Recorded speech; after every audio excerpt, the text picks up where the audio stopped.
आप bleeding pile से सफर कर रहे हैं तो हेमेमेलिस 30 दिन में 3 बार, अमोनियम कार्ब 30 दिन में 3 बार और पियोनिया मदर टिंचर का 10-10 बूंद दिन में 3 बार लें तो अवश्य आपको पाइल से राहत मिल जाएगी।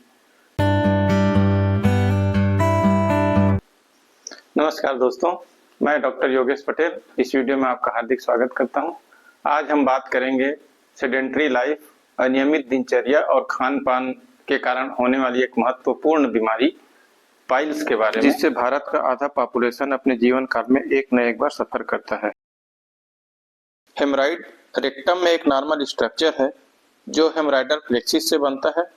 यह रेक्टम में कुशन का काम करता है। हेमराइडल प्लेक्सिस 2 टाइप के होते हैं, इंटरनल और एक्सटर्नल। इसके टिश्यू भी 2 टाइप के होते हैं, वेस्कुलर और एवेस्कुलर। वेस्कुलर टिश्यू में एट्रियोल्स और वेन्यूल्स के थ्रू ब्लड सप्लाई होता है और एवेस्कुलर टिश्यू प्लेक्सिस को स्ट्रेंथ प्रदान करता है और उसको अपने पोजीशन में बनाए रखने के लिए जिम्मेदार होता है। इस मसल्स का कमजोर होना ही पाइल्स के लिए महत्वपूर्ण कारण है। इंटर्न हेमोराइड 3 प्रकार के होते हैं, लेफ्ट लेटरल जिसको 3 o'clock पोजीशन भी कहते हैं, राइट एंटीरियर 11 o'clock पोजीशन और right posterior 7 o'clock position. Rectum के सरफेस और एनल कैनाल के वेन के स्वेलिंग या प्रोट्रूजन को ही हेमराइड कहते हैं। रेक्टम के एक्सटर्नल सरफेस के वेन में प्रोट्रूजन को एक्सटर्नल हेमराइड तथा रेक्टम के अंदर के वेन के प्रोट्रूजन को इंटरनल हेमराइड कहते हैं। लेवल ऑफ डेवलपमेंट के आधार पर इंटरनल हेमराइड 3 टाइप के होते हैं। फर्स्ट डिग्री इंटरनल हेमराइड हमेशा रेक्टम के अंदर ही होता है। सेकेंड डिग्री इंटरनल हेमराइड शौच के समय रेक्टम के बाहर आता है और अपने आप ही अंदर चला जाता है। थर्ड डिग्री इंटरनल हेमराइड शौच के समय रेक्टम के बाहर आ जाता है और अंदर भेजने के लिए मैन्युअली पुश करने की आवश्यकता होती है। Fourth degree internal hemorrhoid permanently rectum के बाहर आ जाता है। अब देखते हैं हेमराइड या पाइल्स के क्या कारण हो सकते हैं।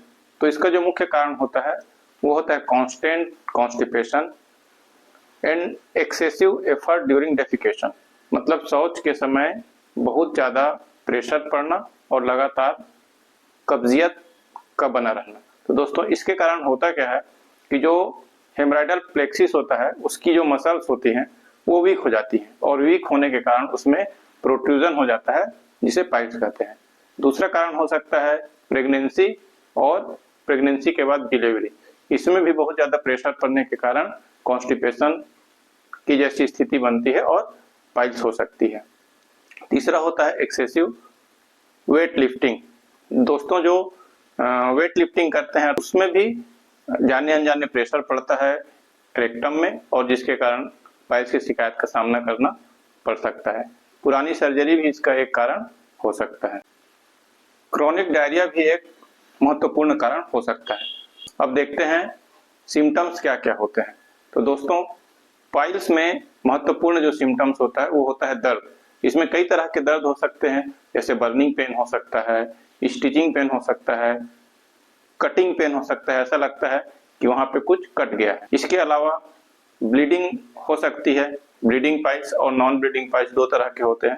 तो दोस्तों इसमें जो ब्लीडिंग होती है वो वहां जो सप्लाई करने वाले वेन्स है उसके रप्चर के कारण होती है। जैसे ही वेन रप्चर होता है वहां से ब्लीडिंग स्टार्ट हो जाती है। इसके अलावा ईचिंग होती है कई व्यक्तियों को। अब देखते हैं होम्योपैथी में ट्रीटमेंट क्या होता है। तो ट्रीटमेंट जानने से पहले 2 चीजों का विशेष ध्यान रखना आवश्यक है। पहला कि कोई भी बीमारी के लिए एक्साइटिंग कॉज से हमें दूर रहना है और दूसरा मेंटेनिंग कॉज को दूर रखना है। जब तक हम एक्साइटिंग और मेंटेनिंग कॉज को दूर नहीं रख पाएंगे तब तक ट्रीटमेंट पूरी तरह से सफल नहीं होगा। दोस्तों एक्साइटिंग और मेंटेनिंग क्या होता है ये पिछले वीडियो में हमने इन्हीं एक्साइटिंग और मेंटेनिंग कॉज को ध्यान न देने के कारण कई बार सर्जरी के बाद भी लोग पुनः पाइल से सफर करने लगते हैं। इसके अलावा दोस्तों एक और बात आती है पैथोलॉजिकल चेंजेस। हेमोराइडल प्लेक्सिस है, उसमें अगर इरिवर्सिबल पैथोलॉजिकल चेंजेस हो गए हैं, अर्थात अगर वो फिर से अपने नॉर्मल कंडीशन में वापस आने की स्थिति में नहीं है, तो हम सिर्फ लक्षणों को दूर कर सकते हैं, बीमारी को पूरी तरह से ठीक नहीं कर सकते। दूसरी होती है रिवर्सिबल कंडीशन, जिसमें हम हमारे शरीर के जो टिश्यू हैं उसको नॉर्मल कंडीशन में ला सकते हैं। तो दोस्तों, हेमराइड में जो ग्रेड 3 तक के हेमराइड है वो लगभग रिवर्सिबल कंडीशन में आ जाते हैं। उसके लिए होम्योपैथी दवाई है और होम्योपैथी दवाई से पूर्णतः ठीक हो सकते हैं। तो हम देखते हैं कि होम्योपैथी दवाई कौन कौन सी हो सकती हैं।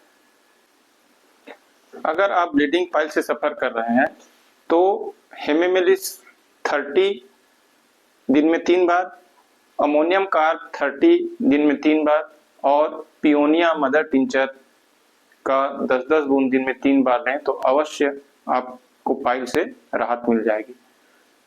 ब्लाइंड पाइल से सफर कर रहे हैं तो एस्क्यूलस 30, एसिड नाइट्रिक 30 और ग्रेफाइटिस 30 की दवाई दिन में 3 बार लें तो आपको पाइल से आराम मिल जाएगा। अगर आपके पाइल्स में दर्द है, आप पेनफुल पाइल से सफर कर रहे हैं तो एसिड नाइट्रिक 30, कोलेंसोनिया 30, रतानिया 30 की दवाई लें, अवश्य रूप से आपको पाइल्स के दर्द में आराम मिलेगा। और साथ में पियोनिया मदर टिंचर की 10-10 बूंद दिन में 3 बार लें। अगर आप एक्सटर्नल पाइल से सफर कर रहे हैं तो इसके लिए एलोज 30 बहुत ही अच्छी दवाई है। इसकी 1-1 बूंद या फिर अगर गोली में लेते हैं तो 5-5 गोली दिन में 3 बार लें, अवश्य रूप से आपको राहत मिलेगी। अब हम बात करते हैं एनल फिशर के बारे में। एक्चुअली में एनल फिशर जो है वो हमारे एनस के पास की जो स्किन है उसमें क्रैक या अल्सर जैसा कंडीशन हो जाता है, जिसमें पस फॉर्मेशन होने लगता है। तो दोस्तों, जो पस फॉर्मेशन है वो पस बनने के बाद में रेक्टम से कई बार निकलता है और कई बार वहां जमा भी होने लगता है। तो इसके भी बहुत सारे रीजन हो सकते हैं। पाइल्स की तरह इसके भी मेन जो रीजन होते हैं वो होता है कॉन्स्टिपेशन। लगातार अगर क्रॉनिक कॉन्स्टिपेशन है तो ये हो सकता है। अगर पुराने किसी चीज की अगर सर्जरी हुई है तो सर्जरी के कारण हो सकता है। तीसरा रीजन है वो हो सकता है क्रॉनिक डायरिया या क्रॉनिक डेफिकेशन सिंड्रोम। इसके अलावा भी कुछ रीजन हो सकते हैं, जैसे chronic constipation syndrome, irritable bowel syndrome, anal cancer, tuberculosis. अब हम देखते हैं कि फिशर के लक्षण क्या क्या हो सकते हैं। तो दोस्तों, शौच के समय बहुत तेज दर्द का होना, खुजली होना, जलन होना, ये कॉमन लक्षण है फिशर के। कभी कभी फिशर के साथ फ्रेश ब्लड भी आपके शौच के बाद में या शौच के साथ में आ सकता है। दोस्तों, होम्योपैथी दवाई नाइट्रिक एसिड, रतानिया, म्यूरेटिक एसिड और ग्रेफाइटिस बहुत अच्छी दवाइयां हैं, जिनकी 30 या 200 पावर में लेने से फिशर हमेशा के लिए ठीक हो सकता है। दोस्तों, हम बात करते हैं फिस्टुला के बारे में। फिस्टुला एक्चुअली एबनॉर्मल पैसेज वे है एनस से लेकर स्किन के बीच में, और ये एक एबनॉर्मल पाथवे बना लेता है, एक रास्ता बना लेता है एनल से लेकर स्किन तक के लिए। तो अब देखते हैं कि इसके सिम्टम्स क्या हो सकते हैं। इसमें दर्द होता है, पेन एक महत्वपूर्ण सिम्टम है। रेडनेस हो सकता है, वहां पर स्वेलिंग हो सकता है और एनस के अलावा स्किन के दूसरे जगह से पस ड्रेन होने लगता है। हम इसको कह सकते हैं कि यह एक साइड इफेक्ट है एनल एब्सेस का। एनल एब्सेस का जो पस होता है वो एनल कैनाल के थ्रू बाहर निकलता है, लेकिन कई बार ऐसे होता है कि वो एनल कैनाल के थ्रू नहीं निकल पाता। होम्योपैथी में इसके लिए बहुत अच्छी अच्छी दवाइयां हैं, जैसे एसिड नाइट्रिक 30 ले सकते हैं, म्यूरेटिक एसिड 30 ले सकते हैं, सैलिसिया 6X और berberis vulgaris mother tincture anal fistula में बहुत ही कारगर दवाई है, जिसके लेने से आप एनल फिस्टुला के परेशानी से निजात पा सकते हैं। धन्यवाद।